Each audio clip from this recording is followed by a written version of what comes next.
Months of campaigns, millions of dollars spent, viral moments, brat summer, and millions of people to the polls. The 2024 election season is finally over. Pundits will now spend the next few years debating how Kamala Harris lost, how the entire country seemed to shift right, and what exactly went wrong. While it may be far too early to know for sure the exact missteps of the 2024 campaign, one thing is certain: no person's vote is guaranteed. No one's asked me for my thoughts, but I thought I would share them anyway. I have a lot of opinions, and someone needs to hear them. I need to say them in order to have some peace of mind and not think about my opinions until I can't sleep at night.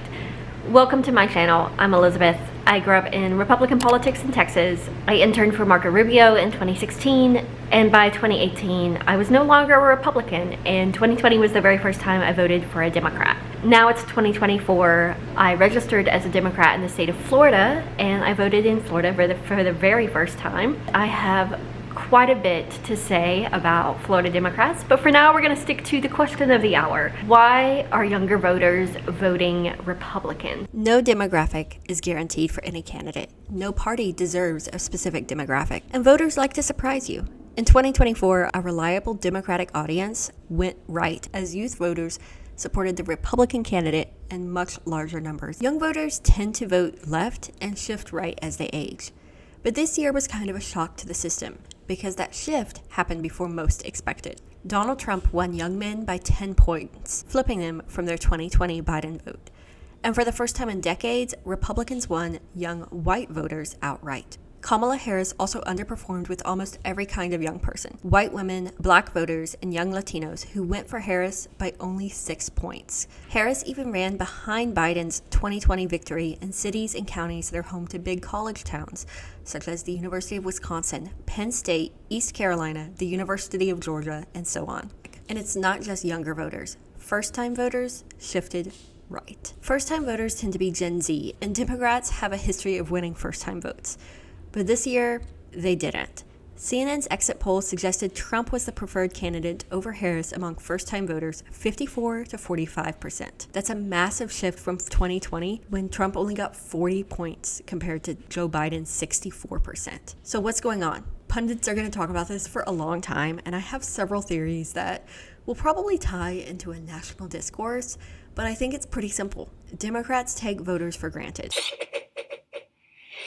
In an opinion piece for Puck, political journalist Peter Hamby characterized Harris's performance among young voters as an abject disaster and a troubling omen for the Democratic Party's political future. Hamby added that the vice president failed to appeal to younger voters in several key states on the leading election issue of the economy, resulting in them believing Trump could probably help their pocketbooks, whatever his flaws, end quote. The energy I saw out there in flyover country simply didn't match what the Harris campaign was selling on TikTok and other channels, where Harris and the Democrats were trying to be cool. There was Tim Walz pretending to know more about football than he probably did. There were Swifties for Kamala, the Chappell Roan-inspired Harris Walz hats, AOC showing up on Twitch. There was the avalanche of remixes and clip dunkings on JD Vance. Ever since Harris became the nominee, Democrats were hoping they could coast by on good vibes. But vibes aren't going to pay for a car loan. Not only did Democrats hope to coast to the polls on good vibes, their media strategy relied on voters who already typically vote for them. Kamala Harris chose to go on Call Her Daddy, a podcast that appeals to young women, especially young white women. With Kamala, HQ social media largely amplified messages that appeal to young women. On the contrary, Kamala famously did not go on Joe Rogan. Well, who are Joe Rogan's viewers? According to a U.gov poll, some 56% of Joe Rogan listeners are young voters, ages 18 to 34. They tend to be more single, and they tend to be lower income. 24% of Joe Rogan listeners are lower income. Kamala Harris won higher income white voters. She lost among younger, lower income white Americans. That is exactly the demographic that is listening to Joe Rogan. I understand Joe Rogan has espoused views that Democrats find horrible: anti-vax views, sexist statements about women, racist statements, anti-Semitic comments. But if you want your message to reach new audiences, you can't ignore a key messenger. By avoiding Joe Rogan, you're telling an entire demographic of voters, you don't need them. You don't want them. You could bolster your own base's bias that already exists against Rogan, but your base is apparently not enough to win nationwide elections. And in fact, by only speaking to your base, you may be crediting claims that you're a proponent of cancel culture. You've canceled out the other side's media because they're not worth your time, they're not your audience, and you've decided that you don't need them. Gen Z has grown into a world that is shaped by cancel culture, especially among left-leaning politics. Cancel culture has a history that was originally rooted in Black culture, but when it became mainstream, it was tied up in right-wing politics. The early 2000s saw mega cancellations as celebrities defied the moral majority. In one of the most famous cases of cancel culture, the Dixie Chicks lost everything when they spoke out against the Iraq War. Their largely conservative fan base was furious, and as a result, the Chicks were thrown out of the Nashville music scene. They were blacklisted from country radio. People held album burning rallies, and Lipton Iced Tea pulled the plug on a promotional contract with the group. Other country singers made fun of them on stage, and they received countless death threats, and their career was basically put on hold until years later. Now, it was not just country music that faced public backlash and cancellations. 1 year later, Janet Jackson was blacklisted from the airwaves when Justin Timberlake exposed her on the national stage. And Janet Jackson would not be the only celebrity to get a public shaming and eventually cancellation. But the difference between Janet Jackson and the Dixie Chicks is that cancellations became about the everyday person and not a celebrity. And that's where Gen Z was born into. Whereas celebrities could be taken down by an executive and eventually an angry social media mob, now any social media mob can take down anyone. As Twitter and social media became a bedrock of society, everyday people became a target of cancel culture. Famously, in 2013, a PR executive said something super racist, super stupid, right before she boarded a flight to South Africa. During Justine Sacco's long flight, unbeknownst to her, she became an internet phenomenon. Her offending tweet was retweeted over 2,000 times. By the time she landed, BuzzFeed and other outlets had reported on her tweet, and the hashtag #HasJustineLandedYet was trending. Sacco lost her job over what she said on Twitter. And it wasn't just Sacco. In 2020, a Boeing communications chief was forced to resign over an essay he had penned 3 decades earlier. His essay argued against allowing women in combat roles in the military. He had publicly said he disagreed with his former essay, and his views has changed. But he was nonetheless out of a job. And I think the example of the Boeing executive is where cancel culture has become. If you've ever voiced an opinion that people don't agree with you, then you are at risk of losing everything you hold dear and becoming a victim of public shame. And I think public shaming is not a good way to run society. I just don't think it's a good tool. And most Americans, I believe, agree with me about that. In 2020, Pew Research asked Americans about cancel culture. 64% of people under age 30 said they were familiar with cancel culture. Compare that to only 30% of older Americans. And while all Americans aren't as familiar with cancel culture, that it does not stop politicians from weaponizing it to gain a vote. In the 2020 Republican National Convention, at least 11 Republican speakers addressed cancel culture as a concerning political phenomenon. Former President Donald Trump declared that the goal of cancel culture is to make decent Americans live in fear of being fired, expelled, shamed, humiliated, and driven from society. One delegate resolution at the Republican convention targeted cancel culture, describing it as a trend towards erasing history, encouraging lawlessness, muting citizens, and violating the free exchange of ideas. And I want to be completely fair here. I think Republicans use cancel culture a whole lot. The Dixie Chicks is just one example of that. But just because they do it doesn't make it right. And I'm very glad that it's not just Republicans who are calling out cancel culture. Former President Barack Obama called cancel culture, quote, being as judgmental as possible about other people. Quote, that's not activism, end quote. A former head of the ACLU said that cancel culture has a chilling impact on the non-famous. Quote, I constantly encounter students who are so fearful of being subjected to the Twitter mob that they are engaging in self-censorship. In the book, Cancel This Book, The Progressive Case Against Cancel Culture, human rights lawyer and free speech advocate Dan Kovalik argues that cancel culture is basically a giant cell phone, product of progressive semantics that causes the left to cannibalize itself. Unfortunately, too many on the left wielding the cudgel of cancel culture have decided that certain forms of censorship and speech and idea suppression are positive things that will advance social justice. I fear they're in for a rude awakening. For Gen Z, cancel culture is not just social media, it's the institutions that have shaped them. The week after the 2024 election, a University of Oregon employee went viral for calling for Trump supporters to die. This is not the first time this has happened. In 2020, a professor in West Virginia told her class that she hoped all Trump supporters would die of COVID. For a younger voter, institutions that are created to help them grow and mature are now a threat to that growth. I think if you personally choose to unfollow someone over how they voted or a political statement they've made, that's good. But I do think it is concerning when institutions decide that they have the right to expel someone or deny access to opportunity to someone based on a political statement. And that goes for the left or the right. If someone is saying something that you disagree with, it is wrong to ask your boss to fire them. I just think that should be basic American freedom, to not have to worry about losing access to your career or education because you're stupid. Like, we should all have the freedom to be stupid. That doesn't mean that you should be forced to interact or praise or engage with someone. If someone is stupid, then you cannot give them your business or engage with them. But I don't think you can say they can't continue their education or continue their job. And I think that is where cancel culture has gone too far. And perhaps it is a misunderstanding of what cancel culture should be. Cancel culture was inherently a tool to protect yourself from toxic people, not a tool to punish toxic people. And because it has become a tool to punish those you disagree with, then it is becoming a tool that suppresses free speech. And for a culture that is rife with loneliness, cancel culture is a tool used to bludgeon mental health and exacerbate the loneliness epidemic. As the results of the 2024 election become clear, the reaction on social media was harsh. People announced they were unfollowing anyone who voted red. They were cutting off their family and friends, further entrenching their audience and their media landscape into an echo chamber. List of influencers who may have voted the wrong way circulated as a Broadway celebrity was hounded for a comment that appeared pro-Trump. I just don't see why. I don't see what good this does. This election showed that Democratic voters are indeed the minority. You must convince people that your candidate's policies work best for them.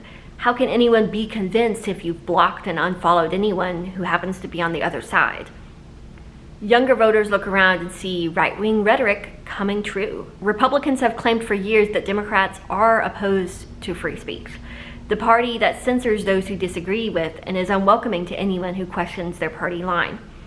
Republicans can claim this while book bans go into effect, but what's going viral on TikTok are not the book bans, but list of canceled authors. For the Gen Z voter, they see a world in their hands that is being shaped by an unfollow button, not by actual Republican policies. I also understand those who might say cancel culture only enables right-wing personalities. It doesn't work. Right-wing personalities take cancel culture and find more success after using the credenza of the woke mob going after them.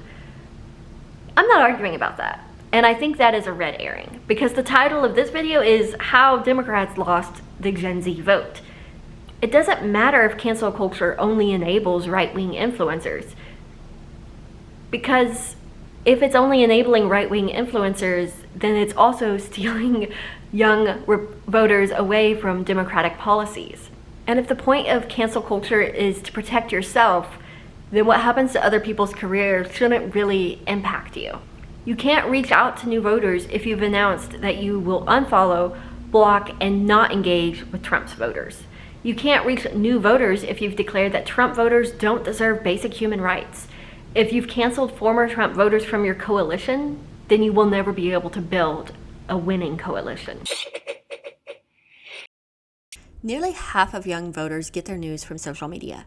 That's 46% of 18 to 29-year-olds that turn to the World Wide Web to find out what's going on. That number is only going up. It's even gone up from just 2020. In 2020, 23% of adults got their news from YouTube. This year, 32% got their news from YouTube. The jump on TikTok was 3% to 17%. When it comes to men and women, Pew Research has found that where men are getting their news is even different from where women get their news. Most women get their news from TikTok, while most young men get their news from YouTube, Twitter, and Reddit. That should scare you if you're a Democrat, because the right has spent the last 50 years developing a media landscape that can speak to younger voters. I can name off a few. PragerU, Turning Point USA, The Daily Wire. These are content machines, and they speak directly to the young voter. What's interesting to me is I see liberal-minded media responding to the rise of far-right media with mockery. It's easier to apparently make fun of the Daily Wire than create an alternative to the Daily Wire.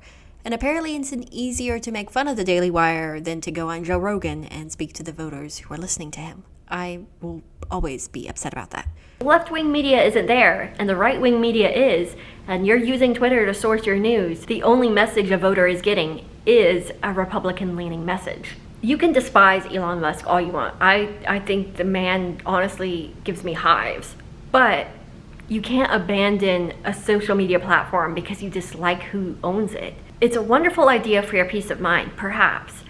But it is a really bad idea if you want to outreach to young potential voters. And I think we don't just have to look at Twitter. I think looking at non-political middle-of-the-road media is a great barometer reading of the media landscape. The unfortunate thing about leftist activism is a lot of those middle-of-the-road barometer readings are people who are controversial, the Joe Rogans of the world. We don't just have to use Joe Rogan. Barstool Sports is probably one of the best barometer readings for a young voter right now. Unpacked with Jack Mack gets millions of views. I watch it, it's entertaining.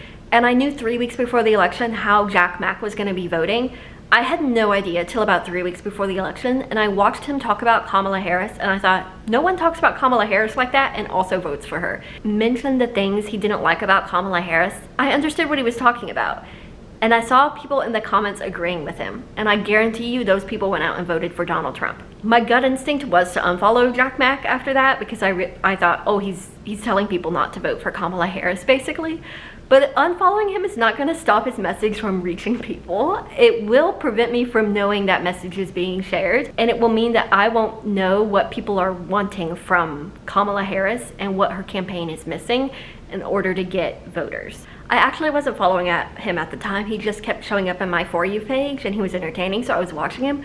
So instead of unfollowing him, I actually followed him, and it's been a fascinating deep dive for me personally into what people my age care about on TikTok when it comes to the news.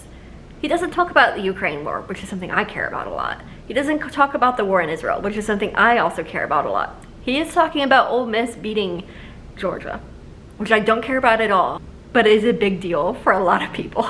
Politics is downstream of culture. I heard this phrase time and time again growing up in a conservative, Republican part of the country. Preachers would bemoan Hollywood and evil celebrities influencing young people and voters. But they weren't wrong. Politics is always downstream of culture. But the problem for Democrats is they think that culture is still Hollywood. They act like Hollywood is still where young people view culture. But culture is no longer downstream of Hollywood. Culture is now in all of our hands. The democratization of Hollywood into social media has ushered in a new counterculture. And honestly, it's probably much more impactful than anything Hollywood can produce right now. It doesn't matter who Beyonce, John Legend, and Taylor Swift endorse, because Hollywood isn't speaking the language of the average voter anymore. When Taylor Swift wears a $1,000 outfit to go out with drinks with her friends, that's just one indication of how little Taylor Swift knows what is impacting the average American voter, who can't afford $1,000 worth of groceries in a year, much less a $1,000 outfit. Barstool Sports, Joe Rogan, and honestly, any random Twitter thread or TikToker can influence voters more than a Beyonce showing up at a rally. Your most streamed artist on Spotify is not who you're turning to for a political opinion. It's someone who looks like you, acts like you, and who you can see yourself as on TikTok or Twitter or YouTube. To engage with voters, we need to be plugged into that modern media culture. We can't rely on outdated election tactics and canceling those we disagree with to reach new voters. If we don't adapt, the other side is just going to keep winning. Because while we're deciding which platform to use instead of Twitter, the other side has already convinced a first-time voter. And I think we've got to start working on outreaching to younger voters today at our local Democratic level before the next election in 4 years. Because if we don't change our attitudes towards voters now, it's not going to really help the next election cycle. Anyway, thanks for watching. I don't just make commentary videos. I would much rather be editing my lifestyle videos. So if you see those on the channel, I would appreciate you giving them a watch. You can support me on Substack, where I share everything I'm ranting about and thinking about lately. And I will be uploading this on Substack as well. My Substack is linked below, and I will see you guys all around the internet because I'm just like a younger voter. I love being online. Till next time, see ya. Oh, and by the way, all my sources are linked below. There's a heck of a ton of sources. They are linked in the description box as well. We're sorry. You have reached a number that has been disconnected or is no longer in service.